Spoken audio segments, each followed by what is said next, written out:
Welcome to your favorite YouTube channel, Cartoonist Kayfabe. My name is Ed Piskor. I'm Jim Rugg. Kayfabe-tober is upon us. These are your drawing prompts, and as we are winding down this month, do not lose your resolve.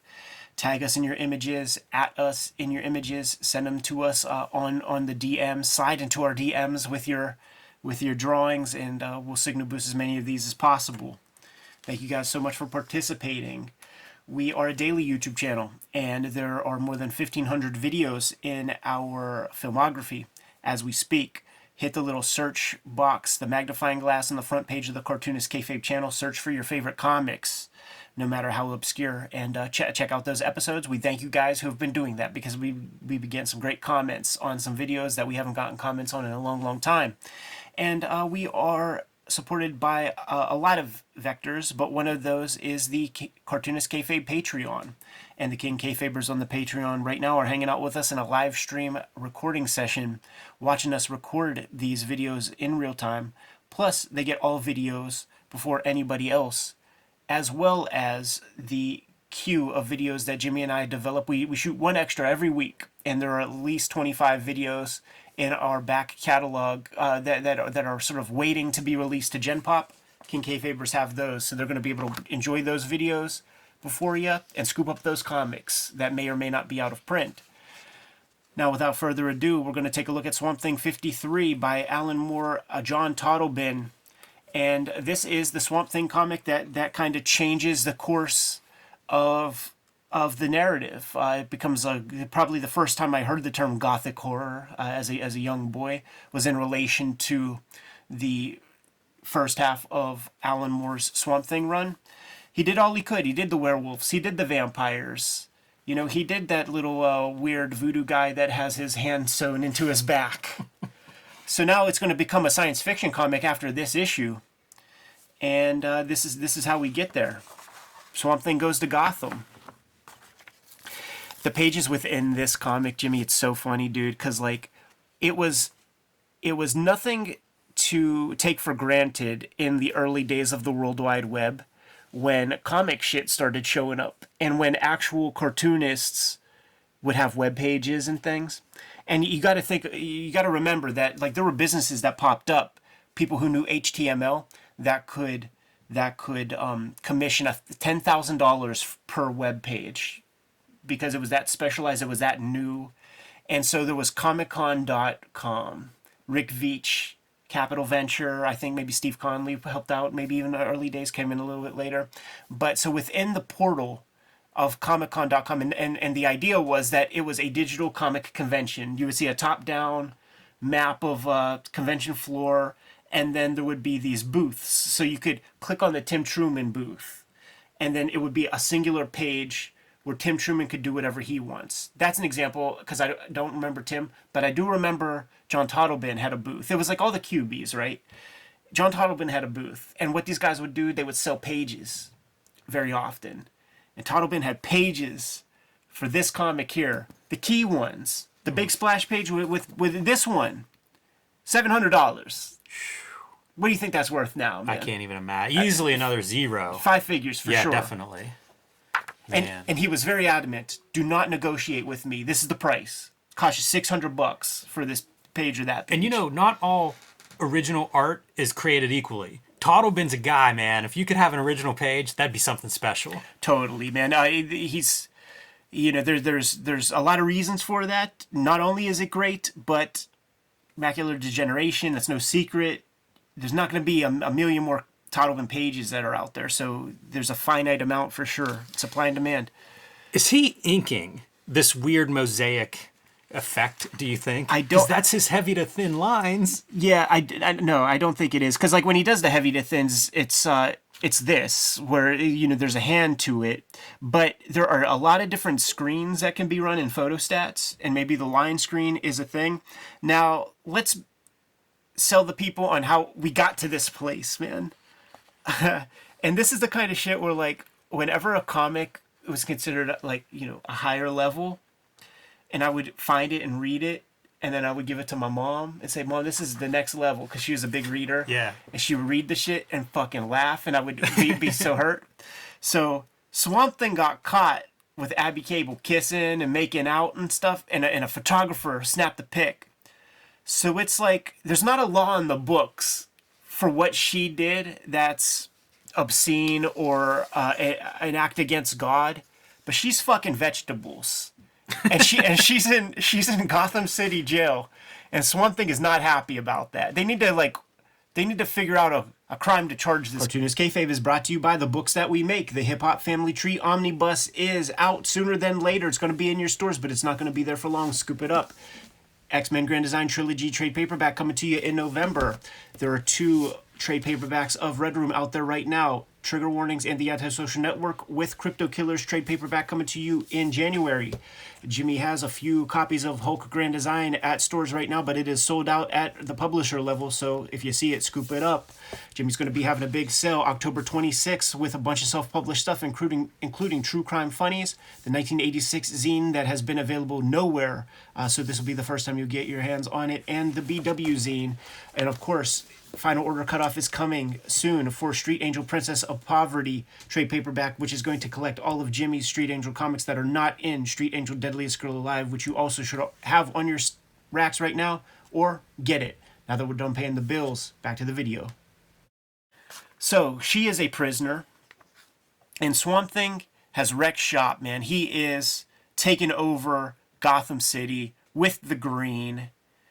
If you don't maintain a property, man, for too long, like, nature will take over. Yeah, you can see YouTube videos of these towns that, like, they lost their trade route or whatever, and it's like a generation before trees are growing through porches and houses and shit. It does not take long at all. There is this little place, this little town, Geneva on the Lake, Ohio, that we would travel to when we were kids. Just kind of like a little town lost in time. But on the way there, we would take this kind of back route, and you would come to you would drive past the Iron Gate that said Mike Tyson on it, and far off in the back, he had a big estate, and you could find Flickr pages where people have gone into that place. I think a church owns it now. It went into the RZA's hands, and then 50 Cent bought it and then sold it to a church. But there was a time when it was down, like between Tyson and RZA, and there's a giant pool, and fucking jungle grew up through the pool, man. Yes, it does not take long.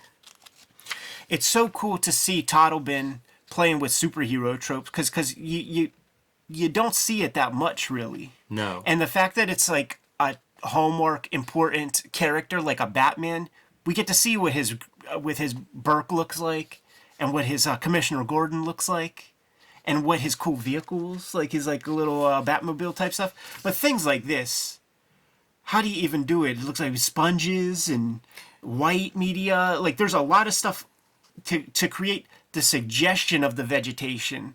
You know, how else, like, are you going to draw every leaf, from a far distance like that? It baffles my mind how he's able to accomplish that kind of texture and clarity. Yeah, he's totally a one-of-one, and I feel like we're very lucky for the books that we have gotten that are like superhero books, or really any books from him. You know, it's his approach to comic art is just very, very different than almost everybody else that's working for a Marvel and a DC.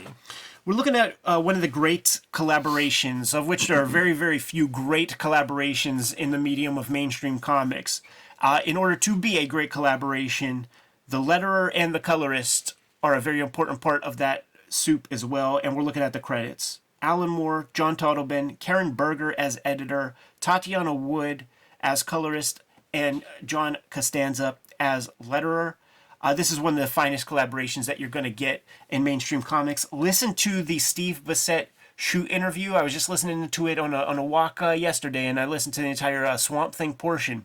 These guys were getting the lowest rates that DC had to offer, and it wasn't until Steve Bissette drew 4 pages of Ambush Bug and turned in his voucher. Jolie Schwartz sits him up and says, what is this? He's like, that's my rate.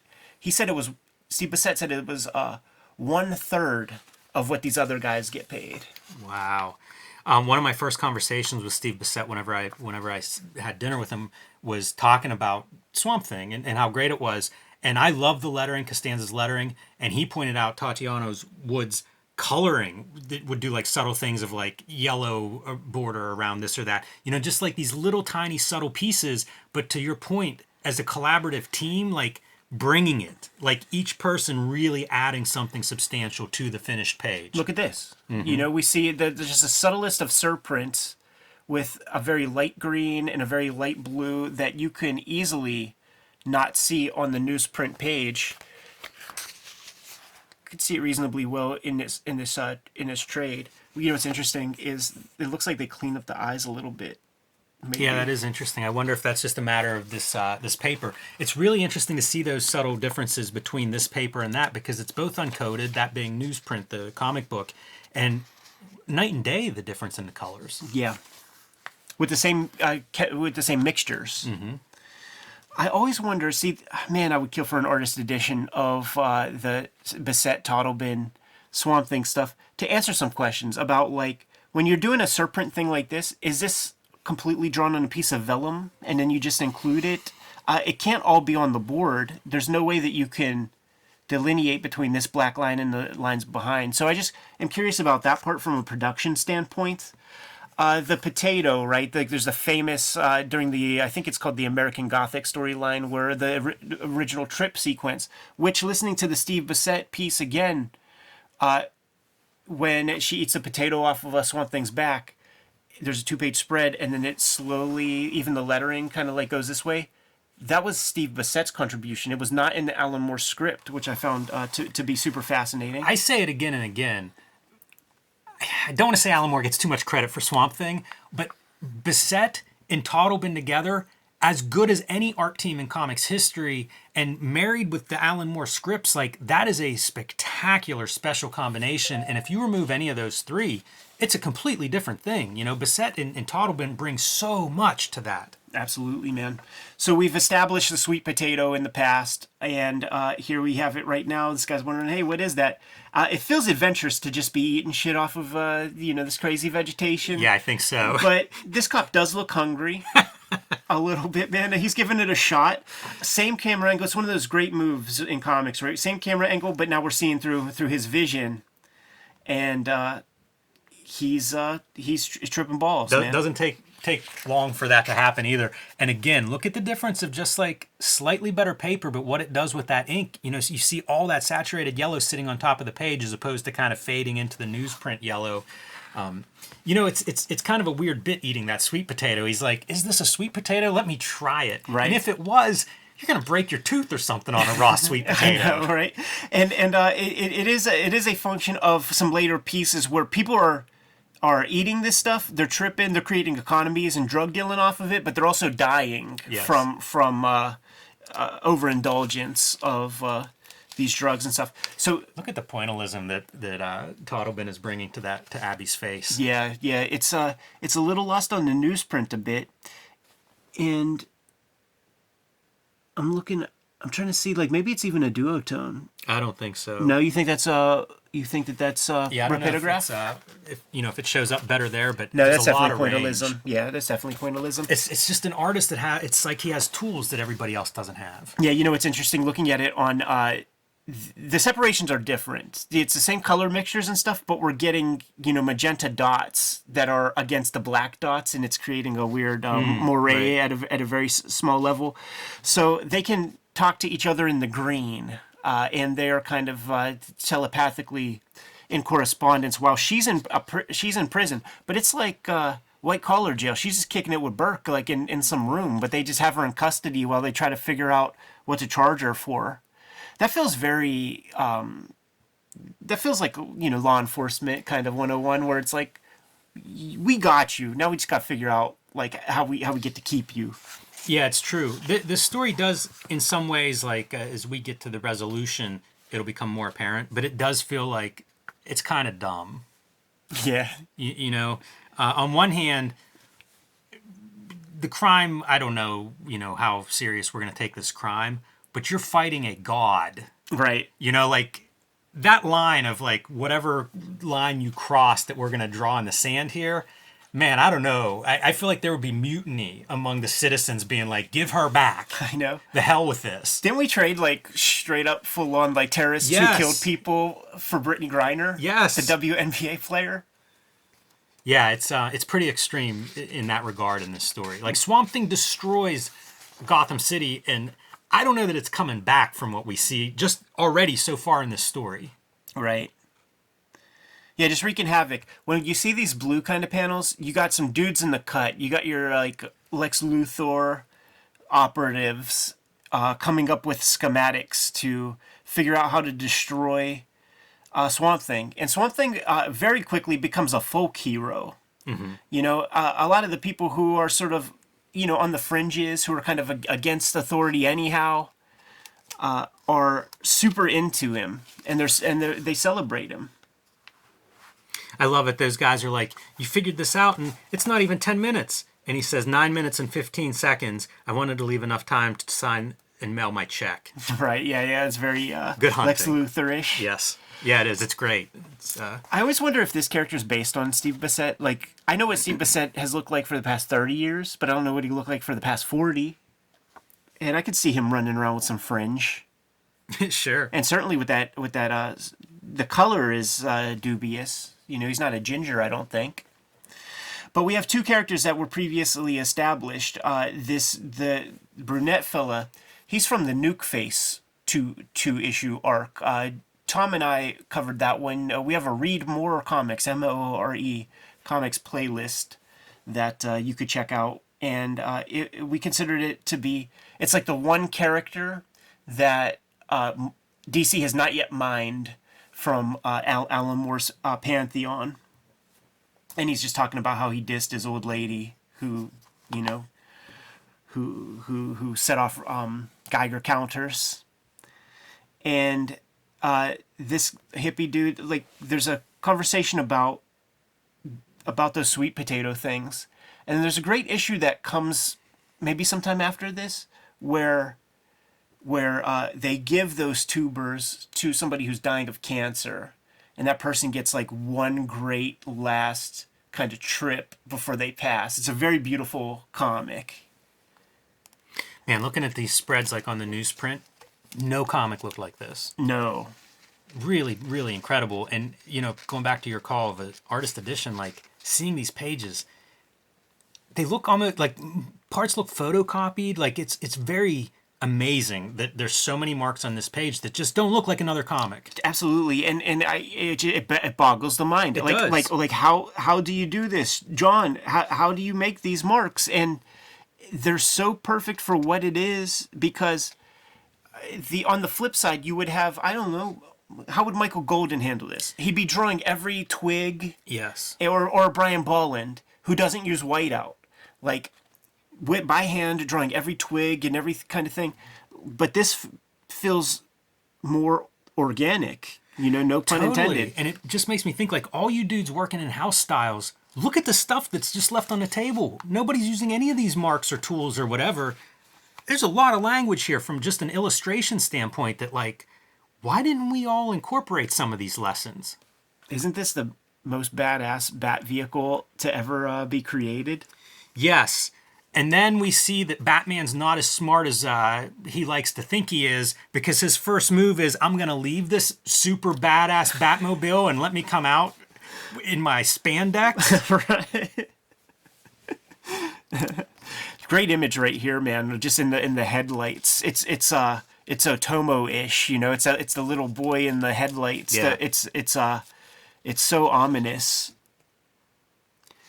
Wild too how they got an actor to look like this exact guy. Like, those eyes are the eyes of that actor guy. Yeah. It really looks close. The ability to draw Swamp Thing like this is just phenomenal. This was a $700 page, by the way. This was the one. That's a great page. That'd be an amazing page. Yeah, with all the media used upon it. I would love to just seeing that original would be cool. And I like to think that it's like, what's some of that outlawed pesticide, man? It begins with a D. DDT. DDT. Yeah, he sprayed him with some DDT. Yeah. And this guy, he's a part of the green. Like, there was the Bernie Wrightson Swamp Thing issue that had Batman, and they talk about that. Oh, I dealt with him before. That was when he thought he was a man and was intellectually bound by the constrictions that you or I have. But Swamp Thing learned a couple of things, and he comes back in Multitude. That's fun. That's a fantastic page too, and the Batman and I think Batman looks really good in that face. But man, an army of Swamp Things stand up around you, that is such bad news. Yeah, man. And then they just rocked the house. They just rocked the house on. This is a double-size issue. We're 15, 16 pages in, and I do think that the art style has changed a bit. I think maybe Rick Veitch has been called in. Like, I think that there's another hand or two. Yeah, could be. That's helping out here. And another piece of the Bissett shoot interview that we did on the channel, I encourage everybody to check it out. Jimmy, I don't know if you've seen it. Well, it's got about 45,000 views as of this recording. So people Bissett's are in there. awesome. They did not, working with Alan Moore, who was in Northampton, they only had snail mail. There was no FedEx, there was no overnighting, there was no speed delivery. And they had to get this comic done every 4 weeks. That's interesting. It's a little bit more autonomy on the part of the artists that are, you're all remote. You can't instantly communicate, send an email and be like, is this okay? And it's kind of cool. Even the same thing with Bissett and Toddleben. Toddleben, Erie, PA, Bissett, Vermont. Yeah. Batman swinging at Swamp Thing, I just imagine it'd be like hitting a tree. Right. Like he should have busted up hands and all kind of problems from that. Here we How have about that would be a great page too. Yeah, that's a killer Swamp Thing. Swamp Thing is a folk hero, and then we go. This is that little girl that puts the hippie chick that puts the little tulip inside of the gun barrel right here. That's the page we have, where the people of the city celebrate him, including that hippie guy who becomes a character. Like he becomes a character well into the Rick Veitch's solo run and stuff. Yeah, and our story is that, some of the people are coming around to Swamp Thing's side. And I think that there's some, this is an allegory in some ways, this idea of whatever, fill in the blank of the combination of partners. But it feels like that's one of the celebrations coming out of this storyline in terms of Alan Moore and these ideas. Kind of an interesting use of like a superhero comic or a monster comic or a comic in general, a genre comic, to see how far you can push that. I think this is somebody that might be Len Wein. Yeah, that's always the fun thing. You're drawing a group and put some people in there, people friends, inside jokes. We've been having the media on throughout this whole comic. It's a constant theme. The John Toddleben Bat cave looks solid as fuck. Yeah, I don't see the giant penny or the T-Rex anywhere. Totally functional looking. And that Batmobile does look like a vehicle that's an off-road vehicle. Totally. Kind of looks like an armadillo too. It does. It doesn't look like a bat. Right? Like I wasn't going to say, but you said it. But that's okay. Yeah, here's where we figure out exactly who this dude is. She got exposed by radiation when she was pregnant. Ran out on her. Couldn't take the guilt. She's had a stillborn, and I think she's She's very, very sick. So is she the one that dies of the cancer? It's a great issue of Swamp Thing that is worth checking out, where the tubers are medicinal. I've said it before on the channel. Like when you figure out perspective, and then you learn that, guess what? You have to start drawing backgrounds in your work.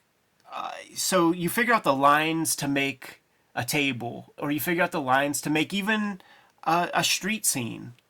But then you have to develop marks to make it feel aged and used. And Toddleben's taking it next level by having the organics growing all over the stuff.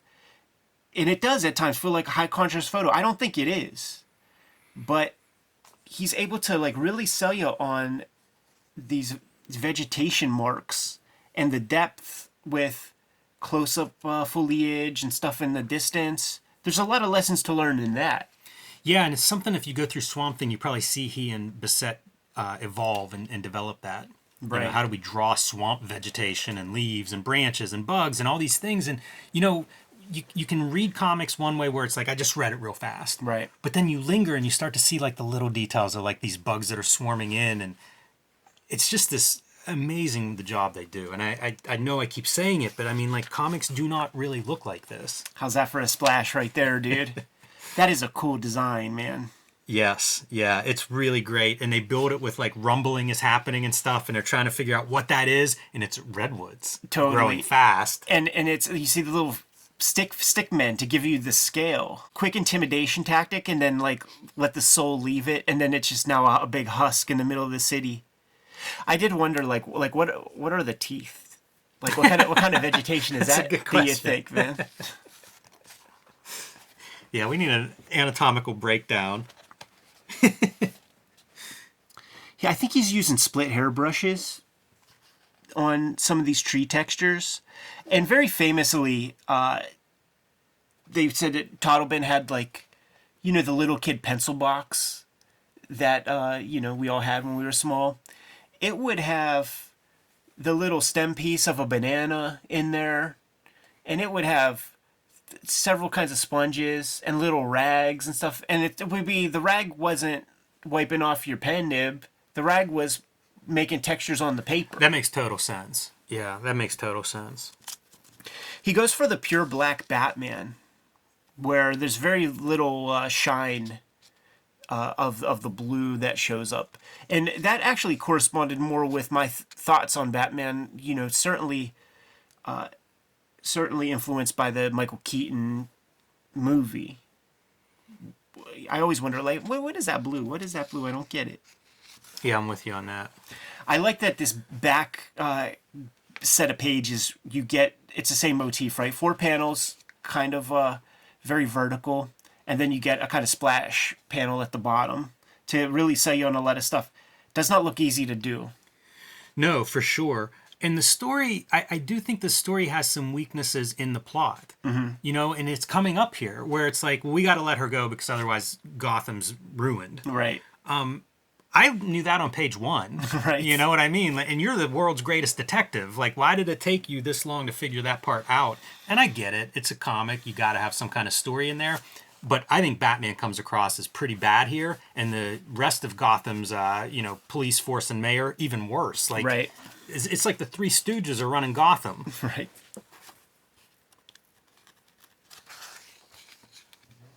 And, that whole part of Batman explaining, like, what about all these other people? And Superman's an alien. Right. Like all of these people, or non-people, I guess, non-humans that have human partners, what are we going to do with them? You're going to lock up Superman? Right. Again, I don't know why this doesn't occur to you when you wake up and you're living in a jungle. And do we know this character? Is he I gotta call Fife. Gotta hit Fife on the jack. Is this a villain that has been explored thoroughly in the DC universe? He doesn't look like he's just created for this. Yeah, I don't know that character. Cautious Swamp Thing manifests. And there it is, man. The release of Abby Cable. And also, like, when she shows up, like, every now and then you hear about, like, people getting put in prison for, like, making videos with their dogs and shit like that. Like, does she ever want to be seen by the public ever again? Yeah, that could be very fertile storytelling ground. Yeah. But there it is. There's the reunion of the vegetable and the girl. The Beauty and the Beast story, right, Jimmy? But you got your sniper up top with your Lex Luthor gun. Hey, you know what's hard to draw? These kinds of circles where you're doing like very fine in and out, like 2 lines for your circle. I mean, it's a compass. Like you're not using a template for that. You're right. Yeah, you're right. And you have to learn that. So you have to have the cleanest tech pens. And I've done a lot of that in school. It's the weight of the pen nib, because you cannot, like, when you use a pencil compass, the graphite immediately will draw. Like, you could use a softer lead and it'll put a line real easy, and you just kind of like, you have to have that same light hand, which means that you could put no pressure on the pen, because if you do, the quality of the line, it gets fat, it gets skinny, you fuck up and you draw elsewhere. So this is an assignment at the Kubert School. Like, there were times we had to draw like a bar of soap with bubbles, and you had to use the compass. Well, that would suck. And the other thing that sucks is like he's doing this like cool stuff where your backgrounds are going past those. Yeah. I don't think you could even clean that up with whiteout. No, it's too like small. If you smudged or messed something up because they're perfect, the lines are perfect. Yeah. Yeah, and it's buttoned up. So like when Jimmy's saying like, when you're coloring these blacks, like you got to be so sensitive. when you have lines touching it, you don't want to go over. Like it's he made trouble for himself, and I think this is one of those kinds of pages where you do it and you're having a good time, but in the pencil stage. But when it comes to ink time, you're like, motherfuck me. Yeah. Like why did I do this to myself? Yeah, that's another original I'd love to see. Totally. Keeps it going on the next page. So I guess pure masochist.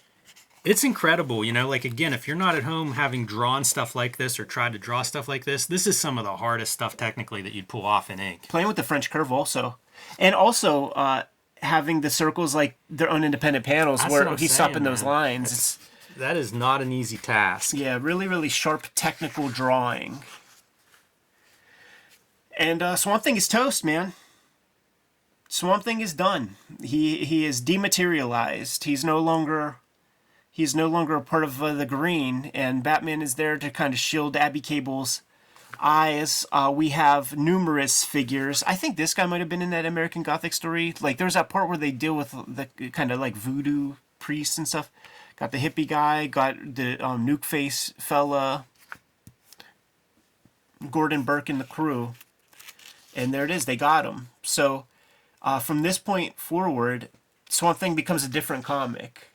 And very rapidly, Alan Moore was interested in the weaving Swamp Thing into the DC universe. Bissett talks about that in the chat that we had with him very early on. There's the Justice League sequence and stuff. You notice Bissett's name ain't on this at all. They did the werewolf stuff, they did some vampire stuff, but Bissett was done. And from this point forward, like I said, he'll be going to Adam Strange world, and he's on other planets for almost the tenure, the final back half of Alan Moore's run. Yeah, really interesting that run and that shift in direction and stuff, and how much flexibility Swamp Thing turns out to be from like the writer's standpoint, where Alan Moore does get to do a bunch of these very different kinds of stories with this character. As an ending, as a comic book issue, we often look at these things as like one issue out of a series or whatever. What a great issue in a lot of ways.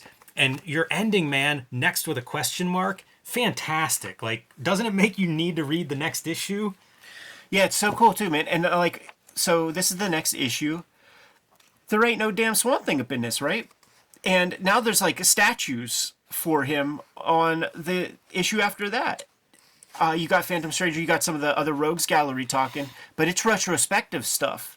It's not really Swamp Thing. He's not in this issue either. So then 2 issues later, he manifests on the blue planet, My Blue Heaven. This is a different planet, and it becomes the science fiction kind of deal. Yeah, pretty cool. It's almost Dr. Manhattan, by the way. Right. Where he's kind of like reforming stuff and creating vegetative versions of his girl to try. It's pretty good. What's the timeline there? Like, is that overlapping with Watchmen at that point? Like, do you think Dr. Manhattan's invaded his thoughts and is influencing some of these ideas? Could be. These are coming out in '86, Yep. so right alongside. Always loved this cover. One of the iconic Swamp Thing covers, I think. I think it's in the beginning of one of those Swamp Thing movies where they pan up the Arkham Asylum. I was thinking about rewatching those. Yeah, that'd be kind of weird now. Wes Craven on the first one, On right? the first one, yeah, but it's taken from more serious. It ain't that Heather Locklear joint. Could it go? Yep. Kayfabers, like, follow, subscribe to the YouTube channel, hit the bell so that we can notify you when new videos are available. Kayfabe-tober is still upon us, and these are your drawing prompts. Do not run out of steam. Make sure that whenever you post these images, you got to tag us, you got to @ us, you got to let us know that these drawings exist so that we can share, retweet them as much as possible, signal boost your accounts, man, get you some more followers, and we get to enjoy your creative work.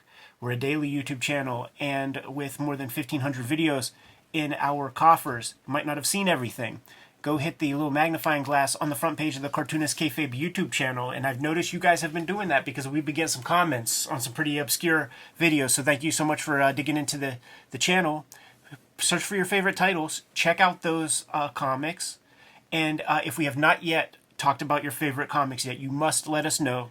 Put something in the comments so that we can push those comics a little bit higher on our to-read stacks. And whenever you find the favorite cartoonist or favorite comic book, share those videos. It's how we grow this channel. We're not buying advertising elsewhere. We rely on you guys to spread the good word. Yeah, good call, Jimmy.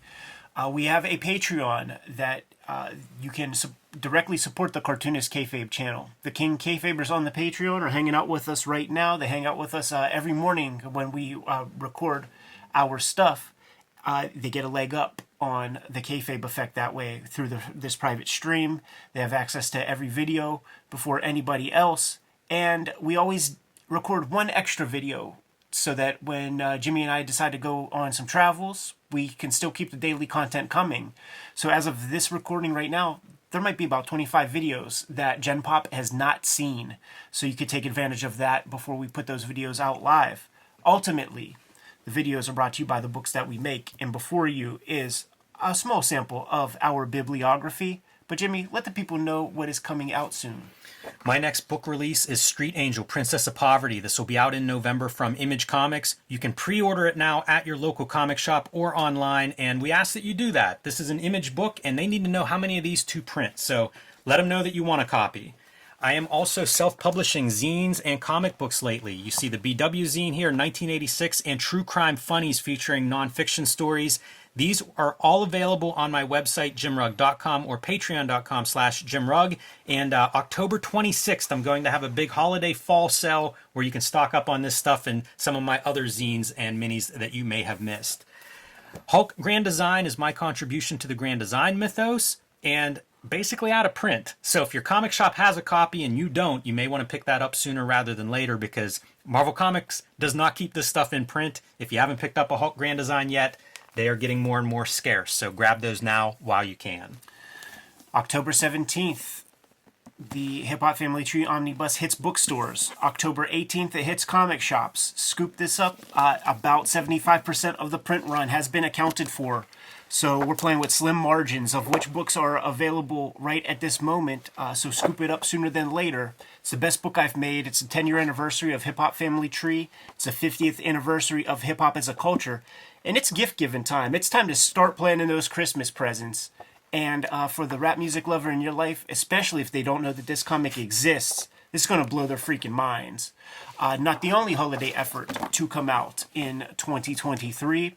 In November comes the X-Men Grand Design trade paperback. This is going to collect the trilogy of X-Men Grand Design comics that I put together. So when you're out there getting your orders for Street Angel, Princess of Poverty, go tell the shop that you want your X-Men Grand Design trilogy trade paperback as well. There are a couple out-of-print volumes of that, so this will be your way to get them all inside of one handy paperback book. The focus the past couple of years has been Red Room, and there are 3 trade paperbacks of Red Room that will be out in total. 2 are on the stands as we speak, Antisocial Network and Trigger Warnings. Crypto Killers is coming out in January, and I do have to let you know that I've been working on daily strips for the past year. It's called Switchblade Shorties, and at my Patreon, you're going to be able to check those strips out before I start to release them on a daily basis beginning January 1st, 2024. Thank you all who are supporting the Patreon at that level and reading these strips well ahead of time. One of the gratifying things, Jimmy, is that people are developing their favorite characters, which speaks to the ability to get different personality into those characters. To get those characters over. Yes, for sure. So the books are the most important part to keeping the Cartoonist Kayfabe channel solvent and functioning. But there are other ways to directly support Cartoonist Kayfabe, and Jimmy, you could let the people know what those are. Subscribe to the Cartoonist Kayfabe e-newsletter at the links below this video. You can also find Cartoonist Kayfabe t-shirts, merchandise, hats, mugs, stickers, and more at our spread shop. That link is also under this video in the show notes. There you have it. The many ways to support the Cartoonist Kayfabe channel. We thank you for your patronage. Jimmy, please give the people their final marching orders and we'll be on our way. Read more comics.